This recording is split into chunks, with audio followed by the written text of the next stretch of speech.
so let's define what a paradox is. The paradox is when I say, I see that the sky is blue, but I am colorblind. Well, they can't both be true, otherwise, is the sky really blue, or am I seeing the sky as blue, but I'm colorblind? That's a paradox. Welcome to Casting Actors Cast, insights for actors on acting in the business of show. Casting director Jeffrey Dreisbach takes you behind the scenes and reveals secrets to a successful acting career.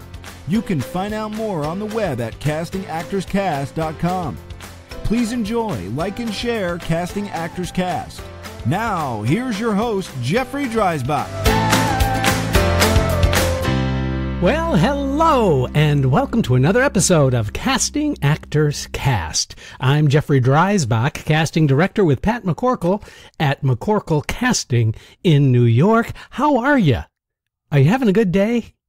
I hope you are. I'm having a really, really good day, so I wanted to share that with you, partly because I just came back from yet another trip. You know, I love going to these colleges and universities. I love going and visiting, as I've said in many podcasts before. This weekend, Pat and I went to Indiana University, talking to their BFA and MFA actor trainees going into the profession and getting some really excellent training at Indiana University, and really happy to have spent some time. And hello to all my friends now at Indiana University. Welcome to Casting Actors Cast, the podcast for actors, insights for actors, and the business of show. Today's episode we're calling The Paradox. We're going to explain what that means and give you some examples of paradox as it relates to the acting profession in just a moment. And this is that moment in the podcast where I thank you so very much for tuning in. It's really cool to see the numbers growing exponentially. We have a reach around the world, and I never ever expected that to happen, and yet here we are. So if you're just tuning in, welcome, glad to have you aboard. Be sure to visit castingactorscast.com and find out about past episodes that I have listed there. If you click the comment form, click submit, you will be taken to a downloadable PDF of a book that I wrote called Conversation Pieces Out of the Studio, the Voiceover Workshop for Professional Actors. So if you have any interest in doing some voiceover work, this is a 100-page book, absolutely free of charge. By the way, I don't have sponsors for this program. I am not monetized in any way. I just like doing this. So if you're here just to kind of find out what's going on in the business of show, you've come to the right place, but with my sincere thanks. Paradox, what does that actually mean? Well, perhaps you heard from the opening segment, the paradox is really where two statements can't be true at the same time, and yet the two statements are supposed to be true. So I'm going to tear apart some of those actor paradoxes, and these are based on questions that I've heard from college and university students across the country. I do a lot of traveling, and I love doing it. Hey, listen, if you're interested in having me come out to teach, if you want me to come out and do a workshop or something like that, yeah, get a hold of me by going to Casting Actors Cast and leaving a comment. I'm happy to talk to you about that because I just love doing it. So let's talk about paradoxes that exist out in the world of professional acting and show business. And the first paradox is, I can't get a job or a good job unless I have an agent. And I really can't get an agent unless they see me in a good job. Boy, that is a paradox. So let's tear that apart just a little bit. First of all, I think it's a mistake in assuming that you have to have an agent to get a job. What's happening right now in the business, as I see it, is that a lot of actors are being very entrepreneurial. Ooh, good word. They're being very entrepreneurial by developing their own stuff. They are connecting with playwrights. They're creating acting companies. They are creating work for themselves. They're shooting their YouTube episodes. So there's a lot going on that does not require representation. Now, eventually, if you're interested in being a professional actor over any length of time, an agent is probably going to be in your future. But don't let the lack of an agent prevent you from thinking creatively about how you can get your talent out there, how you can expose your talent to people that might make a difference. After all, many times workshops, showcases, there are opportunities that agents happen to like to go to, and you might just find yourself in a position to be meeting an agent that you didn't expect. Now, the other truism about that is that how are agents looking for actors? And the answer is agents are looking for new talent all the time, especially if it's in areas that are extremely popular in terms of what's going on in the business. People of color right now seem to have a really great advantage because of the enormous amount of new products that's being developed out there. So there's an example of how a paradox can be both true and false at the same time. You don't necessarily have to have an agent to get a job, and you don't have to get a job in order to get an agent. It all kind of happens in a seamless way, especially if you don't force the issue, but do all of the right and good marketing things that you can do to let others know that you are actually working. I think actors should always be developing, for example, a one-person show.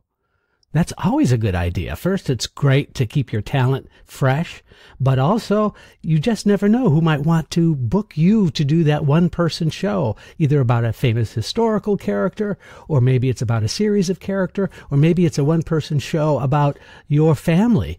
Maybe you want to write your own, an hour to 90-minute piece about something that is important to you and make it creative and make it interesting. And even though you might not think you're a writer, write about something you know, and there is really a good chance that you can have something that's entertaining and vital and keep you busy, which is oftentimes the way an actor gets frustrated, is the lack of keeping themselves the creative flow going. So make sure that you're doing everything that you can, and the right situation, the right agent, the right scenario will play out. I can promise you that. So that's paradox number one. Here's another paradox. Paradox number two. It's really frustrating for actors because they don't get a lot of feedback after an audition. Also, it's really interesting to find out that in rehearsal, a lot of actors are kind of unsatisfied because they're not sure if the director really is liking what they're doing or liking their work. And so the actor's thinking to themselves, I need some feedback. So the actor that seeks feedback directly often will find themselves in a difficult position, because if they do solicit some feedback either from a director or from a casting director, or they prompt their agent to get some feedback, sometimes the feedback actually ruins the acting moments. And that's absolutely true. And I can speak to this directly. I love doing A Few Good Men on Broadway. I did over 500 performances. I played Lieutenant Kendrick for a long time on Broadway, and it was a really exciting experience to have the opportunity to work with Aaron Sorkin, and Don Scardino was directing. And I remember very clearly that Don Scardino called me over to talk to me and chat with me about something, and I don't even remember what I went to talk to him about. I don't even remember what the situation was, but here's what I do remember. I do remember when he said to me, you do this moment where just before you address the troops, you look out above the audience's head and you say your first line out into the audience. He said, and that's just a beautifully frightening moment. And it really sets the whole scene up in such a good way. And I was like, oh my God, I'm so flattered. Thank you, Donnie. I really appreciate hearing that. And I felt, you know what? That was really, really nice of him, because most of the time directors don't give feedback. And guess what? That moment was never truthful again. And I actually kind of was pissed off. because it took me out. I was hearing his note complimenting the moment rather than me being fully invested in the character and just doing the moment. So be careful of asking or seeking feedback, because even when you get the feedback, it might put you in a situation where it's not truthful for you anymore. I've often said that the best feedback in an audition is the callback, and that is absolutely true. You don't need any more positive reinforcement if you get a callback. And if you don't get the job, the callback should absolutely feel like you are on the right track and that there is something about you and your work that is positive and reaffirming. And just because you are a fantastic apple doesn't necessarily mean they're looking for apples. They might be looking for an orange. So be careful about that. Here's another paradox, and that is I want to join the union, SAG-AFTRA, for example, and that's the Actors Performers Union, for those of you who don't know. I want to join SAG-AFTRA. I want that union job, but I can't get a union job unless I'm a member of the union. I hear this a lot. In other words, I have to be a member of the union in order to book union work, but I can't book union work if I'm not a member of the union. So let's tear that apart a little bit, shall we? How is it then that there are actors who are union members? How does that happen? Well, I can tell you, like the agent conundrum, like the agent paradox we talked about, the first one on this podcast, the most important aspect, I think, for you to consider is seeking out any job opportunity that might be available, whether you are union or not. Now, it's true that agents don't necessarily need you to be a member of the union in order to join the agency. And sometimes agents have good relationships with casting directors, and the agent might be able to convince a casting director to see an actor, even though they might not be union, even though it's a union job. Well, that's a way that the actor goes in. They're so perfect, they're so right, they're so specific to the role that they must join the union. And that's how that happens. Here's another way that you're asked to join the union. Being a member of Equity sometimes allows you, because of certain periods of time, I guess the only way I can think of it as like they have union specials. Like if you're a member of Equity, sometimes they open up SAG-AFTRA membership to people.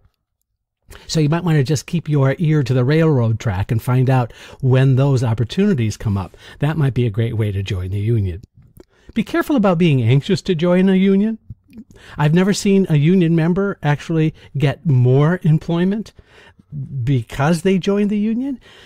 That means that there are opportunities that might be coming your way, but I don't see the act of joining a union making for more work. So be careful about that. The other way that you are invited to join the union is if you're on a set, maybe you're in background, and maybe the director says, you know, you there with the red hat and the chinos, why don't you play the waiter in this scene? And that has actually happened where you're sort of, I guess the word is upgraded on a set, and then you can and must become a union member. There is also a situation called Taft-Hartley that you do a union job, you have 90 days before you become what's called a must join. So you try to book as much union work as possible. Again, I would say to all of those actors who think that joining the union is going to be the answer to their professional prayer, please don't think that way. The reality from where I sit is that joining the union is an evolution. It sort of happens when it's supposed to. When the right opportunity presents itself, you'll know. And whether it's because you have an opportunity that you book a job and become a must join, or whether or not you make a connection with somebody who's in the business, who then brings you on to an audition, and then you get a union job and therefore you must join, that's another. So there are all kinds of different ways and avenues by which you can find out about whether you should join the union or not. I guess my advice is just please do yourself a favor and don't push it. So here's another paradox that I think is really kind of neat to pull apart a little bit as we're talking about those paradoxes in the business. actors often ask me, I really want to develop connections with people in the industry, like agents and managers, and I really would like to figure out, is there a way that I can develop these relationships without being perceived as being pushy? In other words, if I email somebody, they're going to think I'm just being obnoxious and desperate. If I postcard somebody, that's going to look like kind of cheesy and not be appreciated. If I aggressively seek somebody at a cocktail party, and because I know that they're an agent, and say, are you looking for people, that's going to be poorly viewed and received. And so therefore, what can I do to develop relationships if I am being perceived as being obnoxious or pushy? Now, I think generally that this is an excellent paradox. Because my answer is if just because you're asking the question is evidence enough that you're probably not being too pushy. Just like any relationship, it evolves over time. And when you see that person on a continual basis or on a regular or semi-regular basis, that's always an opportunity where a relationship is growing and developing. So don't be afraid of just putting in the time. Also, no two relationships are alike. That you may have a very friendly and cordial relationship with me at McCorkle Casting, and I say hello to you, and you say hello to me, and maybe a couple weeks later I get a postcard, and you're letting me know that you're doing something, or you've just joined a class, or it was really cool to see you a couple of weeks ago, hope things are well. Those are the ways in which these relationships develop over time. I love the relationships I have with some of the students that I've worked with, and some of the students that I've met. They're just staying in touch. They're just letting me know what's happened to them. And I appreciate that. I like that. And I think that that's very professional. So as long as you're using a professional filter, the reality is that you're not going to be perceived as pushy or obnoxious, I think. So I think that's really helpful, don't you? The final paradox I'd like to talk about today, as we're doing this theme on paradox today, is the actor is told that they need to make really bold choices, that they have to come in, especially in an audition, and they have to be confident. They have to have bold choices. They have to take risks, and they must be strong and really committed to the choices that they make. Now that's great, isn't it? Don't you feel good after just hearing that? And then at the same time, the paradox is that you've got to be really, really flexible. That you have to make all kinds of adjustments. The director might want to see another color, or the director may think that you've approached the role in the wrong way. And that paradox can be really frustrating because the actor at once has to be committed and bold and confident, and at the same time, they've got to be malleable. They've got to be flexible. They've got to be able to make an adjustment at the drop of a hat. Now, I appreciate that being such a paradox. I really do, because I think it really speaks to the challenge that actors have in the perception of how they work. So let me just address that, because I think what we're talking about is a learned thing. To be flexible, to take an adjustment, those are all part of the actor's technique. I mean, I know directors who will give you an adjustment just to see how you take the adjustment. Can you make the adjustment? How entrenched, that's the word, how entrenched are you in the choices that you've made that it's intractable, that you can't do it any other way at the drop of a hat. So first and foremost, really make sure that you have the choices at your disposal, but that when you can take a breath, when you breathe through, take a note, let it absorb, take a minute to really think that note through, and then completely make that adjustment as clean as you possibly can. That is a learned thing. That's not something that has to do with your talent or your innate ability. It has everything to do with your technique. And the technique has to be that I can show confident, I can make bold choices, but at the same time, they're not so bold that they're part of my inner core, my inner self.